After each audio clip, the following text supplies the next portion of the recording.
which is going to allow ample time for questions. So I like to make sure a meeting has time for participation. So we're going to start off with a presentation. Hopefully that won't be too long, and then we're going to go straight into the Q&A session. We really want to ensure we hear from a variety of voices today, so if you want to ask a question, please do participate in that way. I want to talk about first, aloha etiquette.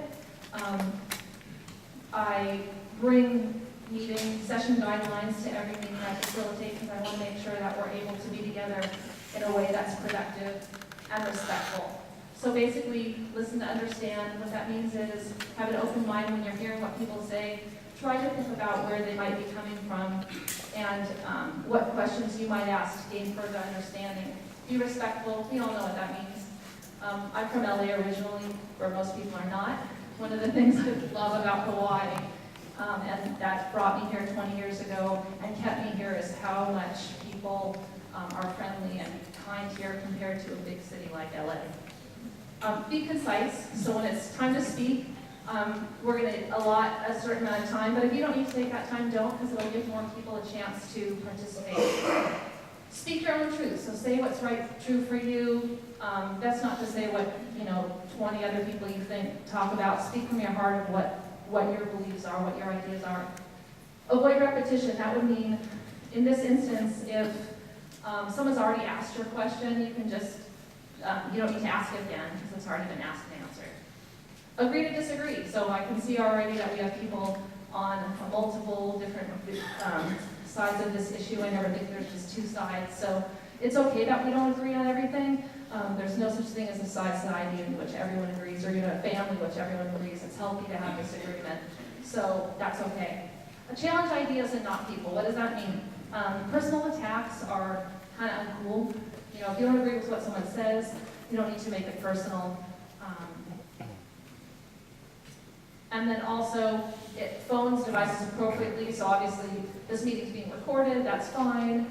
If you get a call that you have to take, can you please take it outside? And if you don't mind to turn your cell phones to silent or vibrate, that makes it nice for everybody else. Okay, our meeting agenda. This is what we're going to be doing today. It's up behind me. So, yes.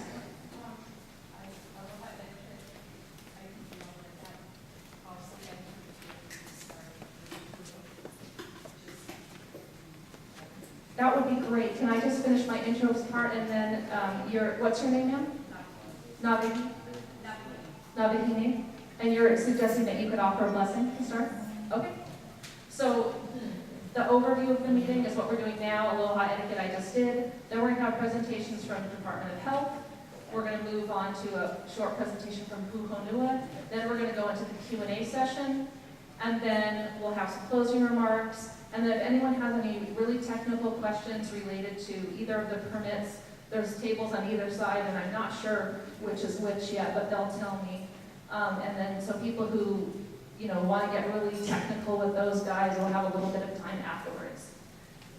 Also, we're going to end on time at 12 because there's only an hour break between this meeting and the next meeting. So we want to respect your time, and we want to respect people who need to have lunch. So I think, and also I want to say, people are a little bit maybe confused about the day. I've heard it already. So this morning's session was advertised as a public information meeting. So that means we're going to do presentations and we're going to do Q&A. And then this afternoon, starting at 1, is the public testimony hearing. And I think that can go all the way till 5, am I right? 4:30. I think we have to be out of here by 5. And the public testimony part is going to be run not by me, it's going to be by a public hearings officer from the Department of Health, right? Okay, I don't know everything, so I'm going to look over there and ask them some questions sometimes.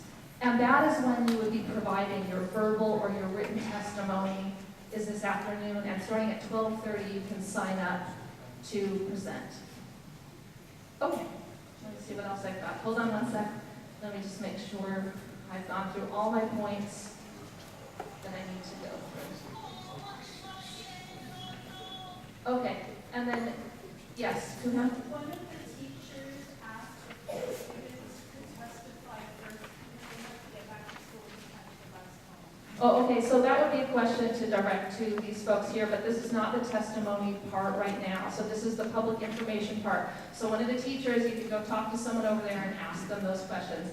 So the folks over there are from Department of Health, and they are able to answer questions. And right now, I'm just seeing a little bit of a traffic problem. I would prefer, instead of a bunch of people standing, that you could fill in all of these seats up here. Will you please come and sit down? Because as people, I can see people who might need to sit down. Please come and don't feel like you're being rude by moving forward into these seats. And if you have a seat next to you, can you raise your hand so people can see? Are there any seats over here? There's 2 seats here, 2 seats here, 1 seat here. So please come and sit down. We want you to be comfortable because, you know, standing for 2 hours is pretty hard on most people.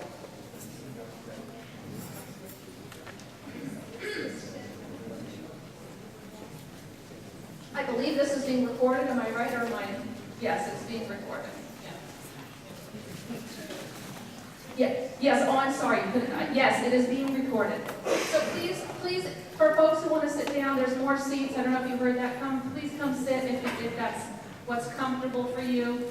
We want everyone to have a seat if they need one. And there's more seats. The people who are seeing, Aaron, can you help people to seat when they come in? That would be great.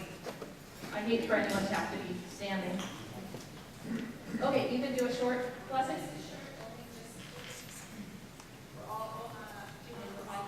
The mic will help people who are hard of hearing.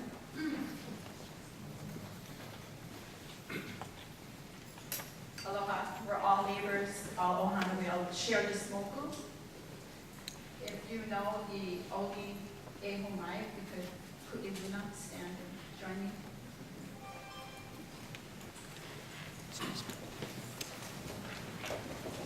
This Oli asks that the truth,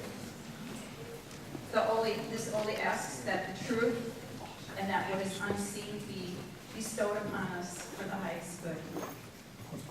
E ho mai kai ke mai luna mai e o na mea huna noea o na mele e ho mai e ho mai e ho mai e ho mai kai ke mai luna mai e o na mea huna noea o na mele e ho mai e ho mai e ho mai e ho mai kai ke mai luna mai e o na mea huna noea o na mele e ho mai e ho mai e ho mai mahalo.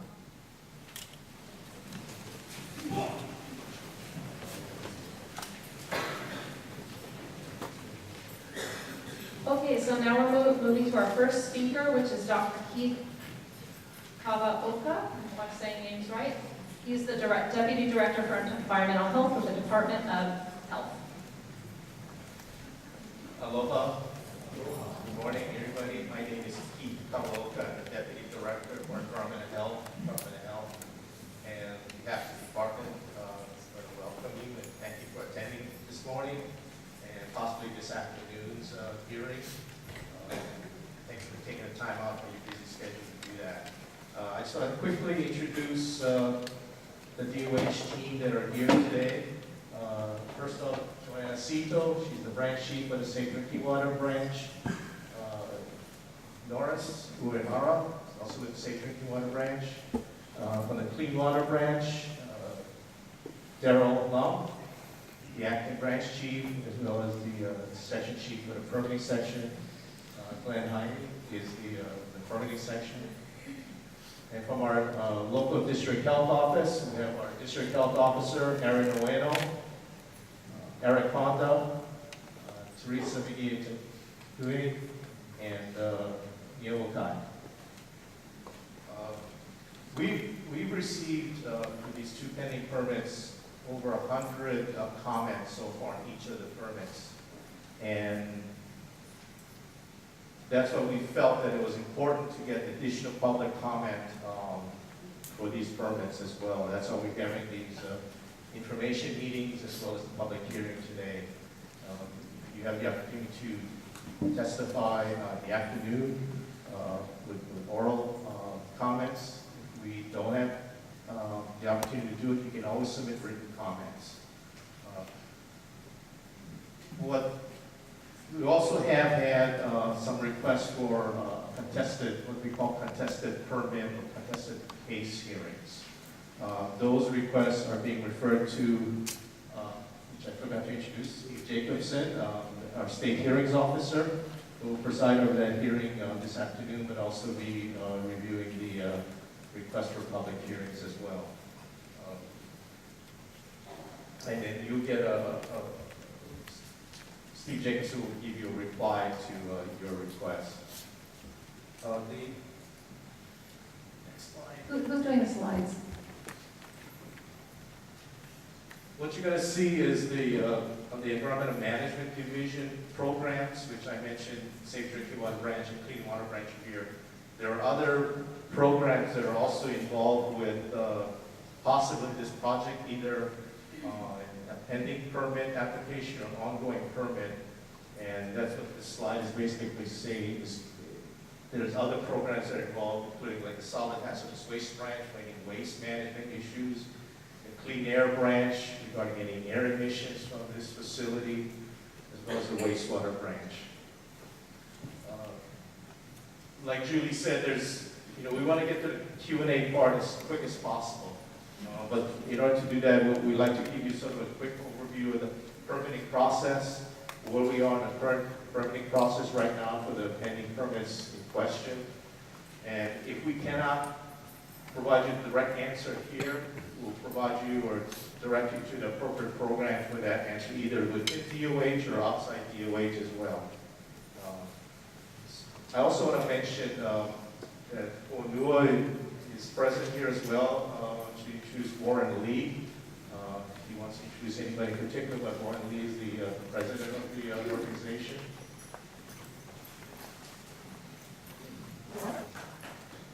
Thank you, Steve. Good morning, everyone. Part of the Honua presentation on the agenda this morning, we have our presenter is going to be Mr. Dennis Poma. He is a consultant who's been working on this project for us for many, many years. And after you get into the Q&A session, we have another key individual who will be operating the plant, the general manager, Mr. Kevin Owens. So these will be, and you can look for me too, or look for someone in a green shirt. But we are here to make our presentation, and we hope that it will bring better understanding as to what our project will be today, and tomorrow, and in the future. Okay, thanks, Warren. With that, I'll turn it back to Julie. Okay, so just for all the speakers who don't like to use a mic or it doesn't feel good, you have to kind of stick it wide up to your mouth and talk. It sounds very loud to yourself, but it sounds very good to the audience. So try to keep the mic close to your mouth. I'm a little confused. Will we have equal time from the Malama people so that we can hear from everybody? Yeah, there's going to be at least an hour-long Q&A session. So anytime people want to... Present in the Q&A. Oh, this afternoon, there's public testimony, so you can present for an hour. It starts at 1 and it ends at 4:30, so that's 3.5 hours of presentations for public testimony on anyone who supports or... But Yeah. for myself, I have to go back and work on it. Well, I'm just yeah. wondering So the format of the meeting, this public information meeting format is, we're going to start out with presentations to share information with the community about what these folks have done, so there's some education, and then there'll be time for questions, so people who want to ask questions, if you want to say something at that time, that's not a question, you'll have 2 minutes, and then these folks will respond, and then this afternoon is with a hearings officer, that's the official time to present testimony on the MPDES permit. So that's the format of the meeting. This is being presented by the Department of Health, Yes, so that's our tax dollars. yes. So this is, Why is only one side being presented? so there's going to be an hour, which is, or at least an hour, if we can get going sooner, because I want to move, all these presentations are supposed to be just a few minutes. So then we will move into the public portion, where anybody who's here can come up and speak for up to 2 minutes. So I'd like to get to that quickly, so that Half hour of Honua and each of us only gets 2 minutes. it's not a half an hour of Huponua. Or the Department of Health plus Honua. So I'm going to refer back to the Aloha etiquette. I'm going to ask you folks to let me run the meeting, okay? That's not only Honua. So be respectful, be concise, listen to understand, agree to disagree, and challenge ideas, not people. So what I'd like to do is I'd like to have a meeting that we can get to whatever you want to say as quickly as possible. That was my recommendation when I was asked to do this meeting. So that I'm trying to give you as much opportunity to speak as possible and get through this portion as quickly as possible. So I asked them to please keep it as short as possible. So I'm going to move ahead. I would like to move ahead. The Department of Health is here to speak down to the Hamakua community. They are here to, The community speaks, present to everyone.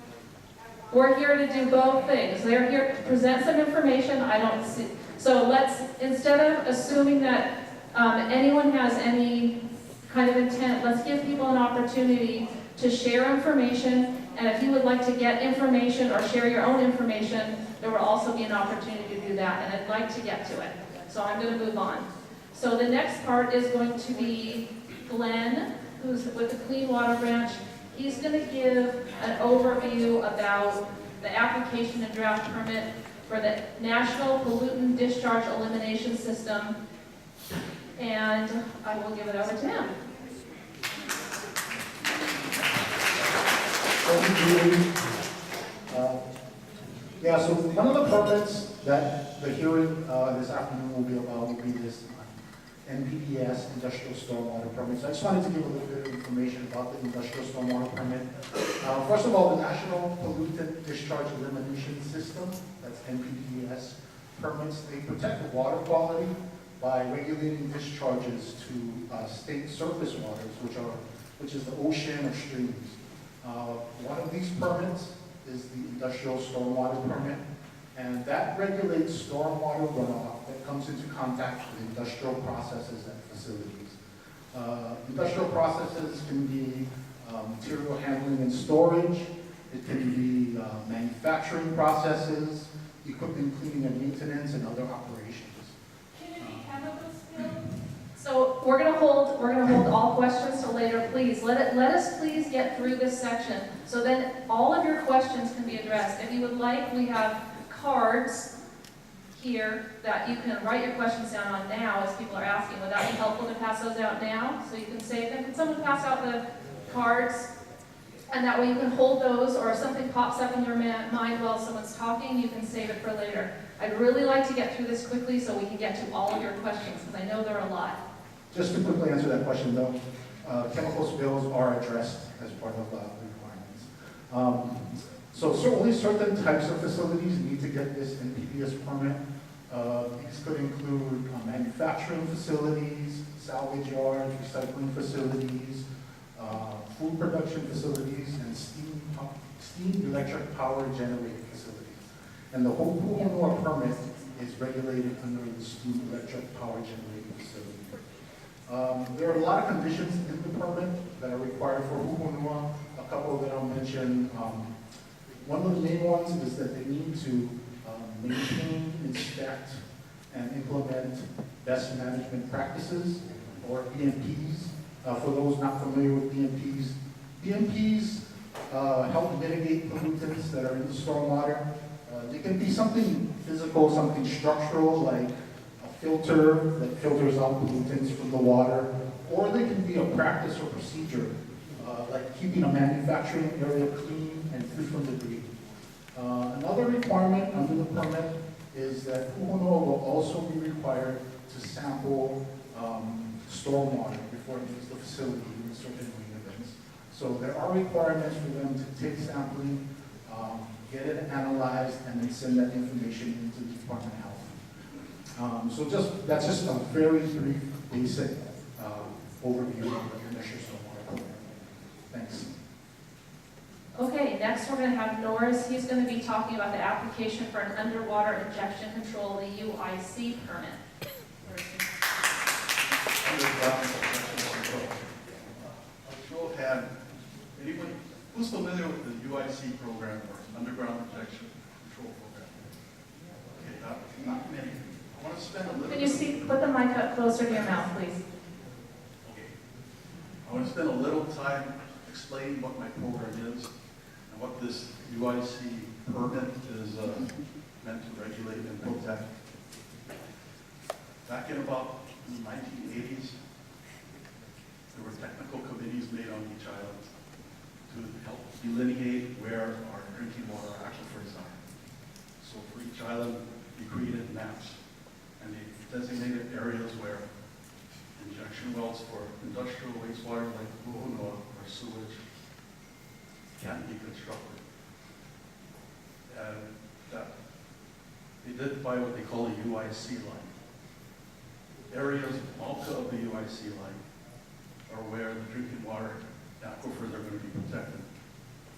Areas Makai of the line are the areas where injection wells can be constructed. Pardon me, I got all congested coming off the plane, so it's hard for me to hear myself. You can put the mic a little closer to your mouth. That would help us all, including you. Okay, so the injection wells that we allow below the UIC line are issued a UIC permit. It's an operational permit, which lists a bunch of conditions and requirements and limitations as far as what the injection wells can receive and what they cannot. Honua had, in their application, met all the requirements as far as allowing us to approve the construction of the injection wells.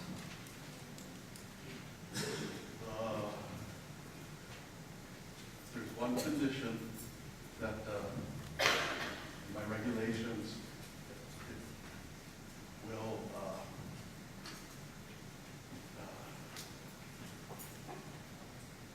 affect the way we regulate these injection wells. If the discharge to the injection wells are found to be affecting the ocean. So we're going to be conditioning my UIC permit with conditions to go and look and see if the ocean is going to be impacted by the injection well discharges. Right now, I believe today and tomorrow, our Division of Aquatic Resources, or Department of Land and Natural Resources, they're out there right now doing a survey of the area in front of Honua to at least establish a baseline of what kind of aquatic life is out there right now. I have more to talk about, but if there's technical questions, I'm going to be setting up on that back table over there in that corner. I think I'll do a much better job with this microphone. Thank you. I'm sure all of you know that public speaking is one of the number one fears and a lot of phobias for people, so that not everyone feels equally comfortable in front of a mic. I noticed there's a lot of people still standing. If you have a seat that's open next to you, could you raise your hand again? Because anyone who really needs to sit down, who's standing, is not good for your body. Please come and take a seat. We invite you to sit down so that you're comfortable. Can you keep your hands raised again so people can see that there's seats next to you? Would you folks like to come forward and take a seat? I hate to see people standing if they don't need to. It's kind of hard on the body if you have any back or knee or hip issues. So I see there's still quite a few seats, so please come on. If you can keep your hands raised, that would be great. People come take seats if you want to. Okay, So next we're going to Joanna, who is going to be speaking on behalf of the Solid and Hazardous Waste Branch, and she's going to be speaking to other potential environmental management division permits. Thank you, Julie. Yes, so the Environmental Management Division is comprised of 5 different branches, and as we saw in the previous slide, what those branches were. In our public notice, we mentioned that there was a solid waste permit for the recycling of ash. That application has not yet been received. So therefore, just to let you know, a permit is not required if solid waste is disposed, recycled, or otherwise managed at a DOH permitted facility per that statute. So that's up there. And then the Solid Hazardous Waste Branch will be reviewing the application or proposal upon receipt from the applicant. The next permit would be the covered source permit from the Clean Air Branch. Was issued on February 18, 2016. It expired on August 30th of 2016. However, the permit remains valid past that expiration date because the Honua submitted the complete renewal application at least 1 year prior to that expiration date. The next permit, there are additional permits in the Clean Water Branch. These are general permit coverages for construction activities related to construction of the biomass power plant as well as the electric switchyard station. Those expired December 5th, 2018. 6/6/2019. No, these were Can you hold issued in your 2018. questions, please, until afterwards? Thanks. The individual wastewater system approval by the wastewater branch is in process. To date, no final approvals have been made or provided for these 2 septic systems. So as you can see, the plan has been approved, but the operation of the systems have not. And at this time, I'm going to call Daryl Lum up to speak about the NPDES permit and subsurface discharges.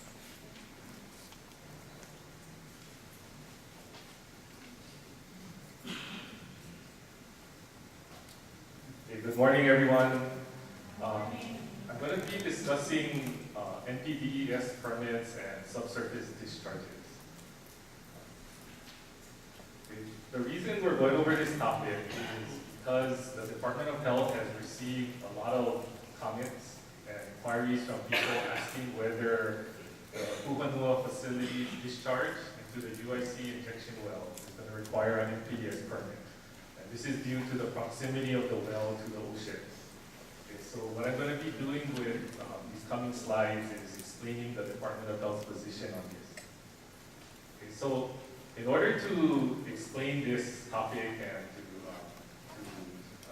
to explain our position, I need to have you understand what exactly is an NPDES permit.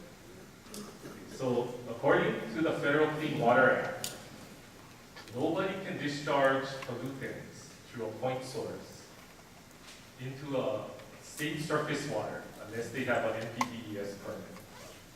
Okay, so the term pollutant is defined in the Clean Water Act, and it includes any industrial, municipal, or agricultural waste that could be released in the water, and this includes heat.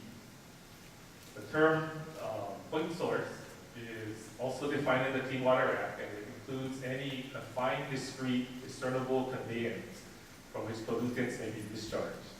And state waters is defined in our state water quality standards, and it includes things like the ocean, streams, rivers, lakes, and wetlands.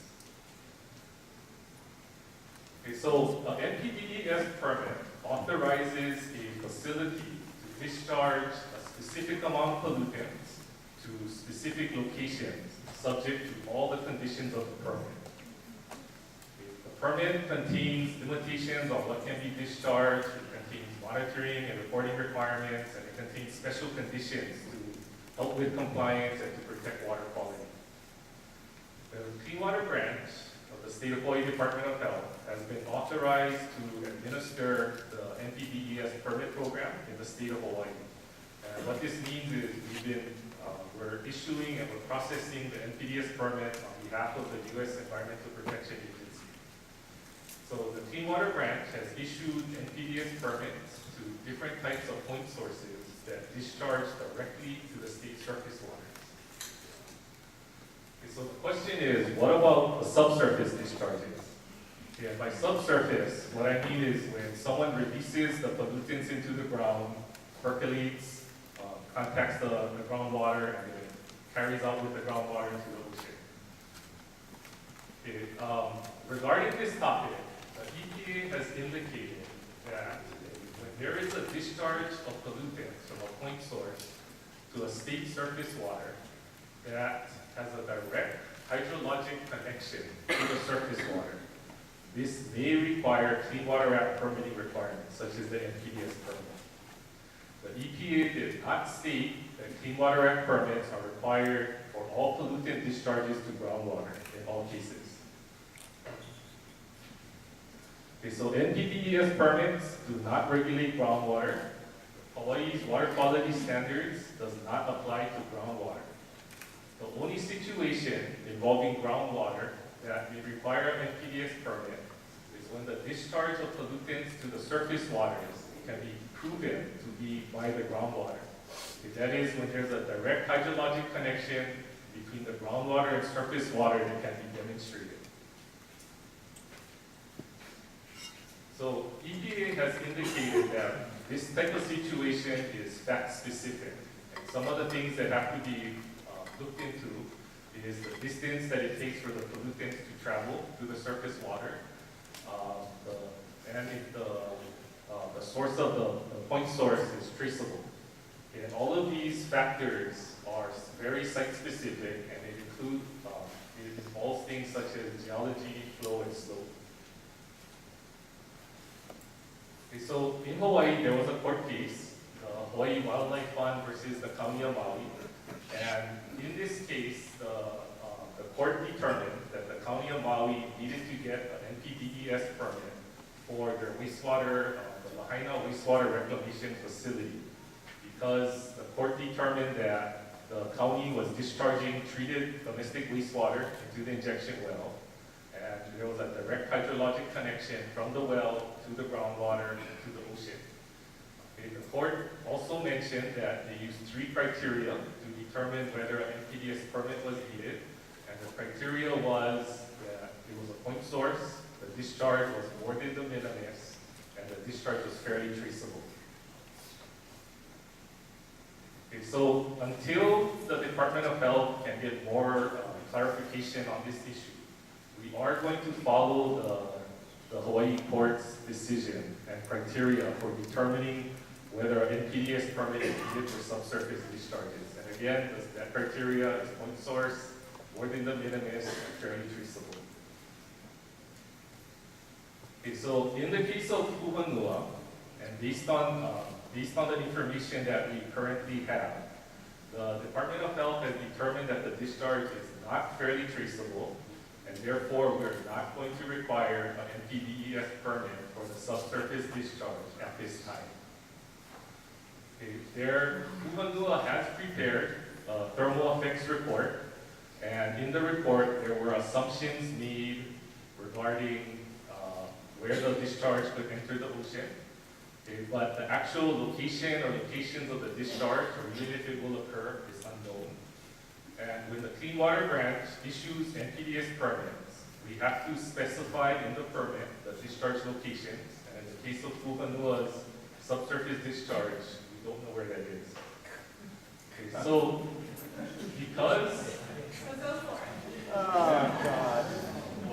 okay, so just because we're not going to require an NPDES permit, it does not mean that the DOH will not preclude us from conditioning the UIC operational permit, as Norris previously mentioned. And the DOH is also considering adding additional monitoring requirements in the UIC operational permit, and that monitoring may be used to determine if the discharge is fairly traceable after the operation begins.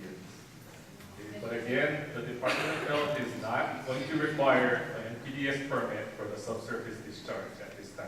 Thank you. Please hold your questions, write them down, you got the cards, hold your questions so that you can, we're almost to the question part. Thank you. Just one more, and then it's all yours. Okay, let's see how we're doing on our time. Okay, perfect. Okay, so last presentation before we get to the Q&A. I believe it's Dennis.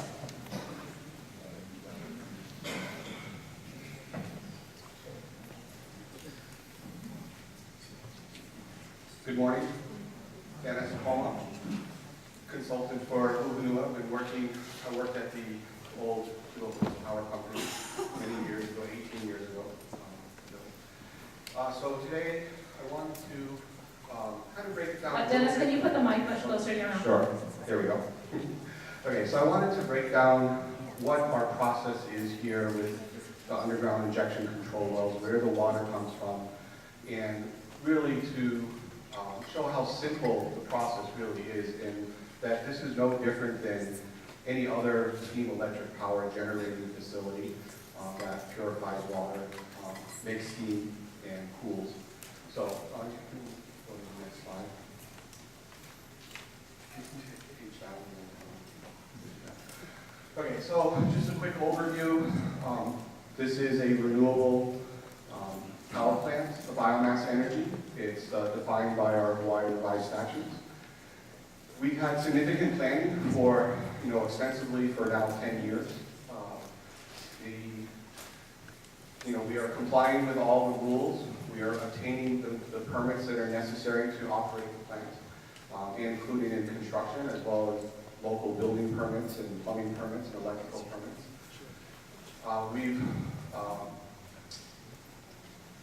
We have input, multiple input from multiple government agencies, including what we're experiencing here today as part of the informational meeting and our public hearing coming up. We've had local scrutiny as part of the special management area under the coastal zone management process locally, including a contested case back in 2010. Okay, so this has been a handout that I think you received in the community. It really just shows the cycle from the trees, when they're planted, how they get to the facility, how water's used, and that it's returned and cycled back through the environment, and that it is a renewable, sustainable process. Can we see that slide again? Okay.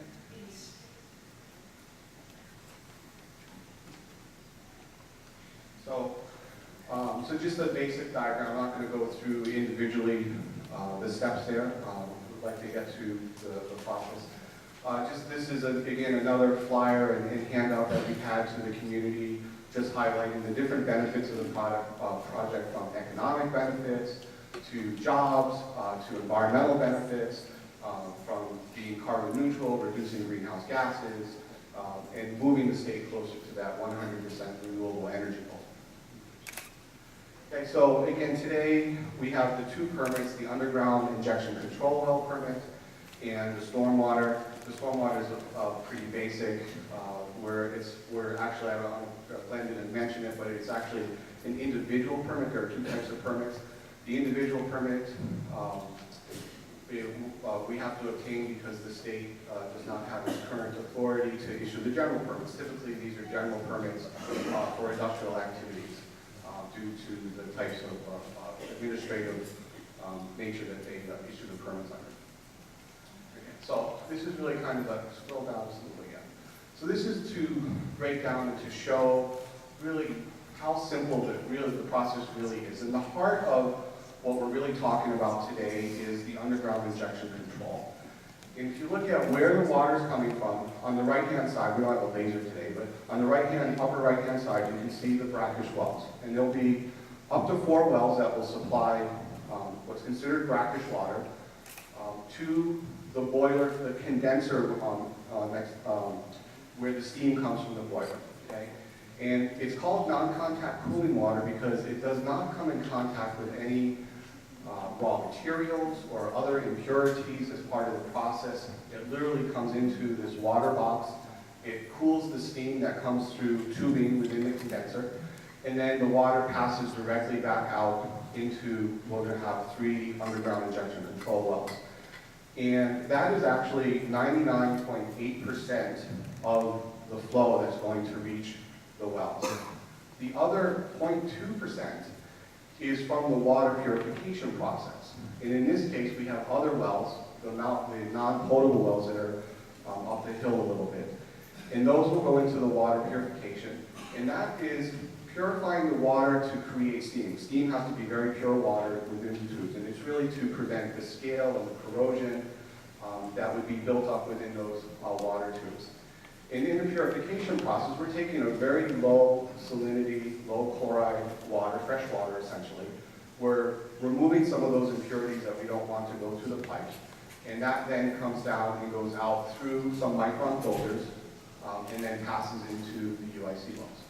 And that is only 0.2% of the actual flow. Okay, so the last part of this then is the two green boxes are the chemical additives, or the additives that are used to help protect the piping essentially, so that they maintain the quality that we need, so they don't decay and corrode on us. So the boiler water side, there's actually 4 additives or products that are used, again, for scale, corrosion, prevent deposition, and to keep the pipes clean. And none of them contain Clean Water Act listed chemicals above de minimis amounts. They're considered non-hazardous, and they're used to, again, maintain the purity of the pipes inside the boiler. Additionally, there's one non-hazardous additive on the brackish wells, and that is like a dispersant. So the minerals, there's natural minerals in the water that need to prevent that deposition within the pipes. And so the additive prevents that deposition from occurring. So we work closely with NALCO. They're a national worldwide company. And they really, this technology has come a long way through the years, and we've selected products with them to be non-harmful to the environment. They're considered non-hazardous. So the EPA in non-contact cooling water technologies, the additives that are used are not considered hazardous. They're de minimis essentially. And again, no additives containing those Clean Water Act substances or in quantities that are deemed to be hazardous. They're less than 1% are considered de minimis by definition. So to put it in some other terms, or to look at it, how much it is and visualize it, it's the amount of additives that are used in the purification process is equivalent to 1 part per 5 million, so that's 0.00002% of the 21.6 million gallons being discharged. I forgot to mention on the previous slide, we did not show there's one other chemicals that are used within the laboratory, and again, that's for testing purposes, for maintaining the water purification system, the quality of the water in the boilers. And right now, we are looking at other alternatives to those chemicals, and the discharge from the laboratory sinks, rather than going to the UICs, will go somewhere else. So we're considering different alternatives for that. But the amount of chemicals in the laboratory that are actually used is less than 3 tablespoons per day. So think about how many put 2 tablespoons of sugar in their coffee every day. Okay, that's the amount of actual chemicals that are being used in the laboratory to test the waters that are deemed to check on that purity. Another analogy or example is in our own public water supply. And in our public water supply, we pull water out of the ground. It gets treated with chlorine, a disinfectant, which goes into your water. It then goes into your home. You drink the water, you shower with the water, you bathe with the water, and then it goes out either through a wastewater treatment plant or through a cesspool into the groundwater. So very similar. Public water is treated very similar to why we treat water, to maintain purity and quality and such. Okay, so here I'm stepping back a little bit from what the state and our regulators talked about. But again, non-contact cooling water within our regulatory framework, the EPA has this category for this. And they've determined there's actually no national effluent guidelines for non-contact cooling water. So, and again, because this water doesn't come in contact with raw materials or chemicals or impurities, there's nothing really to regulate because there's no contaminants in the water. And so they also state, or the EPA believes, that the water quality standard limits that are established under the Clean Water Act by the state. Excuse me, Mr. Puma, I thought this was a Department of Health presentation, not a Google. Excuse me, ma'am. And if it is, Excuse me. we should have, Excuse me. go ahead. If this is a Google presentation, then the law. We're going to have an hour and 15 minutes.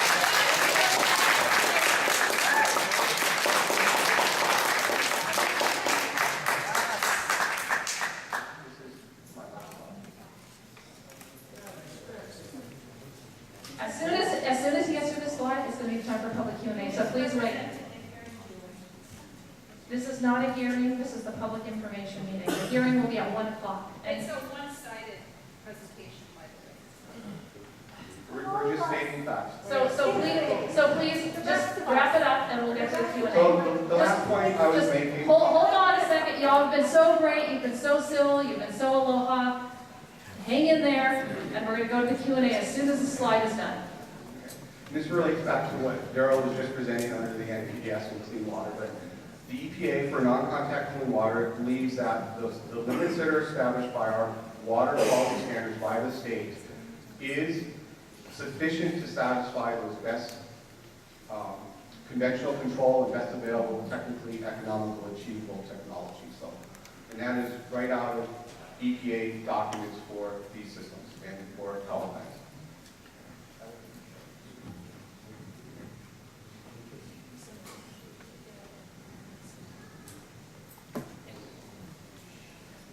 Okay.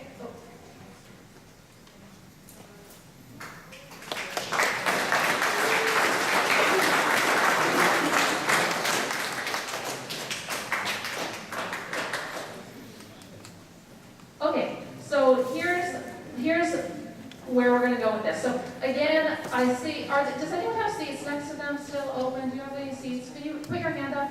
Anyone who's sitting on the floor, I hate for you folks to have to sit on the floor or be on the back wall. I see there's 1, 2, 3, 4, 5 seats left. If anyone needs to sit on a chair, let the kapuna come sit down. It would be really great. So please raise, can you keep your hands up so these folks can see where they might be able to sit down, please? I would really appreciate it. Yeah, please allow these folks to sit down if they need to. Thank you so much. Okay, so here's what I want to say to you folks. So again, for those of you who come in late, my name's Julie. I'm with Kuikaki Mediation Center. We're a neutral third-party facilitator who's running this meeting. What I'd like is I'd like a whole bunch of people, sit down please, take a seat, and then we'll get to you in a minute. Okay, so what I'd like is that we can continue to have civility and operate in an aloha way. So for the Q&A period, what I want to stress to you folks is the difference between this morning session and the afternoon session. So I just was talking to Steve, he's the public hearings officer, and I want you to understand the difference so that your voices are heard in the way you want them to be heard. So this afternoon, if you submit public or written testimony, it is on the public record. It starts at 1, you can sign up at 12:30, and it's going till 4:30. And if you're not able to speak, your public testimony will still get put on the record. This morning is not the public hearing. This is a public information meeting. So now we're going to move into Q&A session. This is your opportunity. You have all these folks here live, human beings, who you can ask questions to. So I would strongly suggest, instead of making statements that you're going to make this afternoon, that you use this opportunity to ask some questions of which you'd like to know the answers to.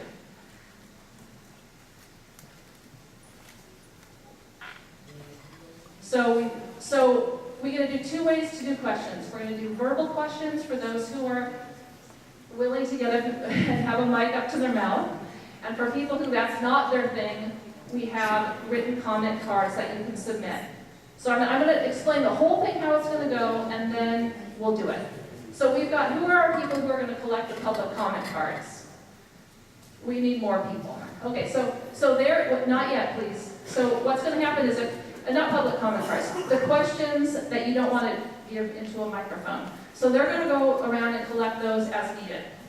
Then we will do people who would like to ask a question using a microphone. And I think because it's so crowded, I'm gonna alter what I thought it was gonna be originally. I'm not gonna have people line up because it's too much of a traffic issue in here. I will walk around with a mic. Okay, so I'd like to see if we can move back and forth between the written and the verbal questions so we give equal time to folks. And if someone has already asked your question, you don't need to ask it again because it's been asked and answered. We're going to give you up to 2 minutes to ask your question. And where was my timekeeper volunteer? Oh yeah, so come on up here so you can see what's going to happen. He's going to be timing, and at 1 minute, he's going to hold this one up so you know that you're halfway through. So you might want to, if you're making a comment, you might want to get to your question part. And then he's going to put this up, your 30 seconds. And then he's going to put this up, meaning done, pow. And this is, there's a lot of people here, and I think a lot of you are burning to ask questions. So we really want to let you have the opportunity to do that.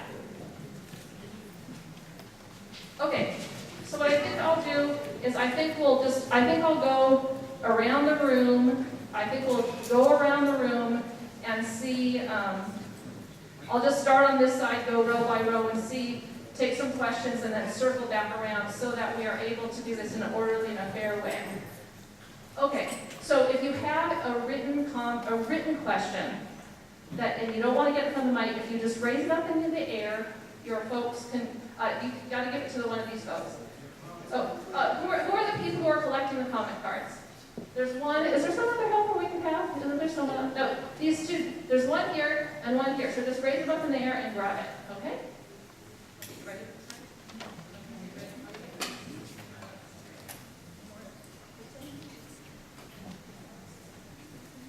Okay. So, a procedural question, yes. For me or anyone else to see their 2 minutes to someone else to speak on their behalf in addition to their 2 minutes? No, we're just 2 minutes per person, yeah. Because there's so many people here, and this is a question, this is a Q&A. If you want to give testimony, do it this afternoon, because this is not on the public record. This is an informational meeting. If you want it to be part of the public record, you got to be this afternoon with Steve at 1 o'clock. This is a Q&A section. So what I'm going to do, I'm going to go around the front row. Is there anyone who would like to ask a verbal question in the front row here? No one in the front row? Okay, next row, I see someone who's wanting to ask a question. You ready with your timer? Okay. Is there anyone from Helco here? My question is, Honua, how are you going to keep the thermal wastewater from increasing in temperature when Helco is control of the override to your system, and they're expecting you to dispatch 30 megawatts, not 21.5. 21.5 does not make 200,000 kilowatt hours. It makes under, even if you dispatch that 24 hours a day, that would be under the original power purchase agreement. So, I want to know the temperature of the water emerging through the seabed at 36 megawatt operating loads during summer ambient, 26 to 27 degrees Celsius. Summer ambient. That would be, you would be running the plant at 36 megawatt loads gross. What temperature is the water emerging through the seabed? And I don't care about whether there's sediment or not. As far as I'm concerned, the life in the sand and the mud counts. And I forgot I was going to ask people's name. Claudia, I know. And what neighborhood do you live in, Claudia? What neighborhood do you live in? I use Pepacao for fishing, hiking, and it doesn't matter what neighborhood. Oh, I was just curious where people are from, but if you don't want to say. I live on the east side of Hilo Bay and my property is only 6 feet above sea level. Got it. So global warming affects me personally. The bottom structural number of my house is at 13 feet above sea level. Once the ocean rises during a king tide, another 3 feet from what it Okay, is thanks, now, Claudia. it will flood my Thanks, property Claudia. and I'll be living in a bathtub. Thank you, Claudia. Okay, is there anyone who is gonna take, I think someone might be leaning against the lights. Is there someone gonna take the answer to that question?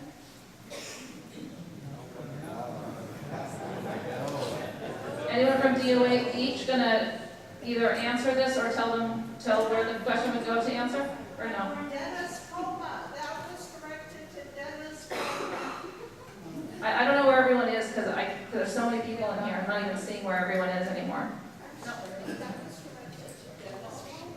Dennis, are you here? I've lost track of you. Can you answer this question? Or at least direct them for the place to answer the question? Might I ask that people who can answer the questions, as you hear the question, please stand up and take it. Don't move the process along. Thank you. Good morning. I'm not So, Warren Lee, Honua. I think to answer the first question, the plant will not be operating at 36 megawatts gross. It will be operating at 21.5 megawatts net. That is all the data that we've submitted in our applications. 21.5 net, 24.5 gross. So that is what the calculation is. If the plant, to say it bluntly, is going to be dispatched by Elko, and it's not going to be dispatched at 36 megawatts. okay, I'm going to move to this side. We've got our La Jolla students up front here. Is anyone in the front row brave enough to ask a question? Yep. And if you could just say, if you could stand up and maybe just say your name and your question. I'm from La Jolla Community Public Charter School. It's the 9th grade and my name is Lisa. My question is to the people wearing the green shirts. Are you being paid to attend this program or do you actually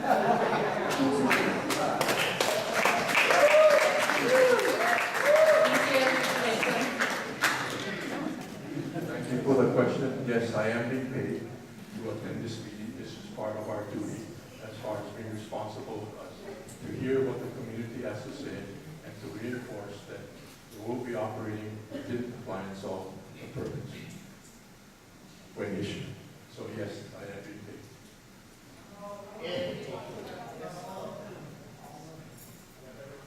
Yes, some of the, thank you. Some of the people wearing green shirts are not employees and they're here on their own time. Okay. So, second line here. Anyone else have a question that they'd like to ask? Oh, we'll come back around. I just want to move around the room and we'll come back. Yes.